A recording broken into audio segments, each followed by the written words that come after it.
আসসালামু আলাইকুম এভরিওয়ান। তোমার প্রতি অনুভূতি গল্পের দ্বিতীয় পার্ট। 12টার বাসে রওনা দিলাম ঢাকার উদ্দেশ্যে, কিন্তু কোথায় গিয়ে উঠব, ঢাকায় গিয়ে কি করব, খুব চিন্তা হচ্ছিল। কারণ ঢাকা আমি ভালো করে চিনি না, আর কোনো আত্মীয় স্বজনও নেই যেখানে গিয়ে উঠব। ভাবির দেওয়ার টাকাগুলো গুনলাম, 5,000 টাকা আছে এখানে, আর আমার পকেটে 780 টাকা। ভাবি যদি টাকাগুলো না দিত তাহলে তো 2 দিন বেঁচে থাকাও কষ্টকর হয়ে যেত।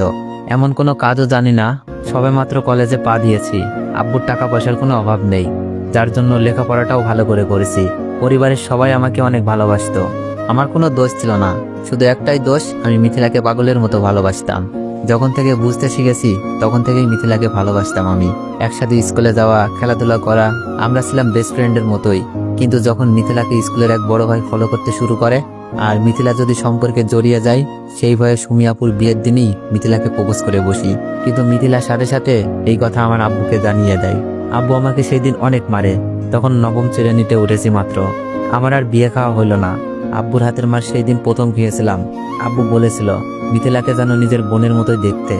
আমার মায়ের দেখে মিথিলা অনেক হেসেছিল, কিন্তু মিথিলার প্রতি আমার কোনো রাগ আসেনি। বিয়ের দিন সুমি আপুর সাথে যাওয়ার জন্য বলেছিল আপু, আমিও প্রিপারেশন নিয়ে রেখেছিলাম, কিন্তু আমার আর যাওয়া হলো না, মিথিলাই গেল।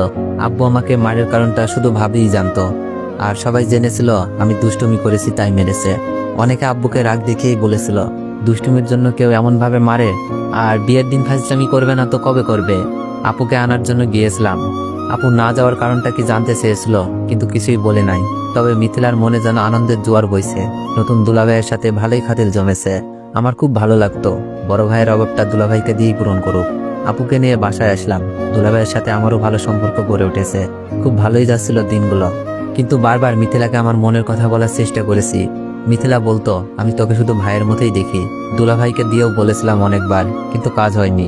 তবে দুলাভাই আর মিথিলাকে অনেকবার একান্তে দেখেছি।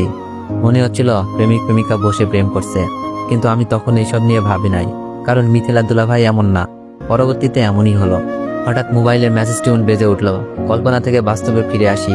মিথিলার নাম্বার থেকে মেসেজ। কি লিখেছে? আমার রূপ বের করতে গিয়ে নিজেই ধরা খেয়ে গেলি, কি অভিনয়টা না করলাম। মিথিলার লেখাটা পড়ে চোখের কোণে জমে থাকা কষ্টগুলো বের হতে যাচ্ছিল।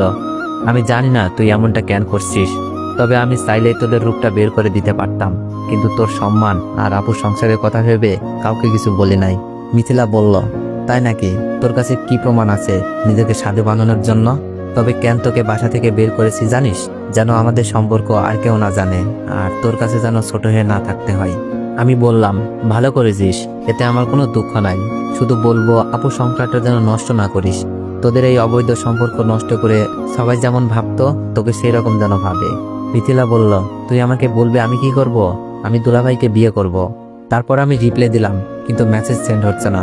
বুঝতে বাকি নেই এই সিমটা নষ্ট করে ফেলেছে। কিন্তু আমার মনে খুব ভয় জন্মেছিল, আপুর সংসারটা কি মিথিলা ধ্বংস করে দিবে। তাই আমি সাথে সাথে দুলাভাইকে ভিডিও পাঠিয়ে ছোট করে মেসেজ লিখে দিলাম। আমি চাইলে এই ভিডিওটা সবাইকে দেখাতে পারতাম, এতে করে আপনার সম্মান কোথায় যেত একবার ভেবে দেখেন। কিন্তু আমি তা করিনি। আমি না হয় এই অপবাদে ভালোভাবে বেঁচে থাকতে পারবো, কিন্তু মিথিলার আব্বু নাই। আমার আব্বু নিজের মেয়ের মতো করে আদর করে, সেই আদরটা থাকতো না। আর মিথিলার সম্মানটা কোথায় থাকতো? আর আপনার আপুর চোখে সারা জীবন ধর্ষক হয়ে বেঁচে থাকতেন। হতে পারতো আপনার সংসারটা ভেঙে গেছে, আর আমাদের বাড়িতে সেই সম্মানটা আছেই, সেই সম্মানটা ঘৃণায় পরিণত হতো। তাই আপনাদের একটা সুযোগ দিলাম, আপনাদের এই অবৈধ সম্পর্ক নষ্ট করুন, সম্মান আর আপুর ভালোবাসা নিয়ে বেঁচে থাকুন। মনে রাখবেন আপনার একটা ফুটফুটে বাচ্চাও আছে। আমি মেসেজটা দিয়ে বসে রইলাম। বাস একটা স্টেশনে এসে থামলো। বাস থেকে নেমে পেটে খুব ক্ষুধা লাগছিল, তাই হোটেলে গিয়ে খাবার খেয়ে নিলাম। রাস্তার পাশ ধরে হাঁটছি, কিন্তু এখন আমি কোথায় যাব, কি করব ভেবে পাচ্ছি না। আব্বু আম্মুর কথাগুলো কানে বাজছিল। তুই আমার ছেলে না, তোকে কোন পাবে পেটে ধরেছি। মাগো, তুমিও তোমার ছেলেকে চিনলা না? চোখ থেকে অনবরত পানি ঝরছিল। অন্য মনস্ক হয়ে রাস্তা দিয়ে হাঁটছিলাম। দুপুর গড়িয়ে বিকেল। হঠাৎই রাস্তার মাঝখানে একটা বাচ্চাকে দেখলাম, যে কোনো মুহূর্তে গাড়ির নিচে চাপা পড়তে পারে। আমি কোনো কিছু না ভেবেই ব্যস্ত রাস্তায় নেমে গিয়ে বাচ্চাটিকে কোলে নিয়ে রাস্তার পাশ দিয়ে যাই। কিন্তু শেষের দিকে একটা গাড়ি এসে আমার পায়ের উপর উঠিয়ে দেয়। আমি ব্যথায় কাতরাচ্ছি। বাচ্চাটির মা এসে আমাকে হাসপাতালে নিয়ে গেল, আর একদিক দিয়ে আমাকে ধন্যবাদ জানাচ্ছে, অন্য দিক দিয়ে নিজের বেখেয়ালির জন্য বাচ্চাকে বাঁচাতে গিয়ে আমার এমন অবস্থার জন্য নিজেকে দোষারোপ করছে। ডাক্তার এসে আমাকে কি যেন একটা ইঞ্জেকশন দিল। আস্তে আস্তে আমার চোখ দুটো বন্ধ হয়ে আসলো। চোখ খুলে দেখি পায়ে ড্রেসিং। বাচ্চাটি ও বাচ্চাটির মা আরেকটা আমাদের বয়সী মেয়ে পাশে দাঁড়িয়ে আছে। ডাক্তার এসে বললেন, পাটা খুব ভালোভাবে ভেঙেছে। আমি ওষুধ লিখে দিচ্ছি, নিয়মিত খাবেন। আর রোগীকে 1 মাস রেস্ট দিতে হবে। খেলাধুলা কোনো কাজ করতে পারবে না। 15 দিন পর আমাকে দেখিয়ে যাবেন। ডাক্তার প্রেসক্রিপশন ধরিয়ে দিলেন। বাচ্চার মা বললেন, আমার জন্য আজ তোমার এত বড় ক্ষতি হলো। আমি বললাম, না না আন্টি, নিজেকে দোষারোপ করবেন না, এটা শুধু একটা অ্যাক্সিডেন্ট। আন্টি বললেন, আচ্ছা তোমার বাসা কোথায়? তোমার ফ্যামিলির কারোর নাম্বার থাকলে দাও, আমি তোমার মা বাবাকে আসতে বলি। আমার মোবাইলটা কোথায়? মোবাইল খুঁজে পাচ্ছিলাম না। মোবাইলটা আমার হাতে দিয়ে বলল, তোমার মোবাইল রাস্তায় পড়ে ভেঙে গেছে।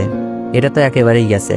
মোবাইল হাতে রেখে পকেট থেকে ভাবির দেওয়ার টাকাগুলো বের করে বললাম, আন্টি, হাসপাতালে কত টাকা বিল এসেছে জানি না। আমার কাছে এই কয়েকটা টাকা আছে, গ্রাম থেকে আসার সময় নিয়ে এসেছিলাম। টাকাটা নিন প্লিজ। আন্টি আমার টাকাটা পকেটে ঢুকিয়ে দিয়ে বলল, কি করছো তুমি এইসব?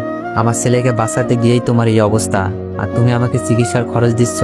আন্টি বলল, তোমার পরিবারে কেউ নেই? তাদের তো খবর দিতে হবে। আছে, আব্বু আম্মু ভাই ভাবি চাচা চাচাতো বোন, কিন্তু এখন আমি ওদের কেউ না। বলতেই চোখ দিয়ে পানি বেরিয়ে আসলো। আন্টির সাথে থাকা মেয়েটি বলল, তাহলে আপনি যাবেন কোথায়?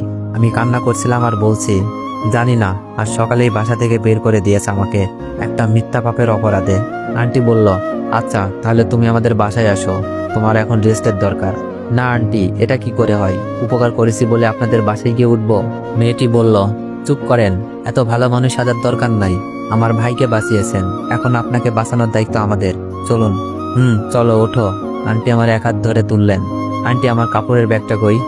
আন্টি বললেন, আমরা তো তোমার ব্যাগ দেখি নাই, মনে হয় কেউ নিয়ে গেছে। আন্টি 1 হাত ধরে আর মেয়েটি আর 1 হাত ধরে হাঁটার জন্য বলল, কিন্তু আমি পা ফেলতে পারছি না, খুব কষ্ট হচ্ছে। প্রথম পা ফেলেই চিৎকার দিয়ে উঠলাম। আন্টি বলল, আস্তে আস্তে পা ফেলো। তো এভরিওয়ান, নেককার চাইলে একটু বেশি বেশি কমেন্ট করুন আর একটু বেশি বেশি কপি লিঙ্ক করে দিন। ধন্যবাদ।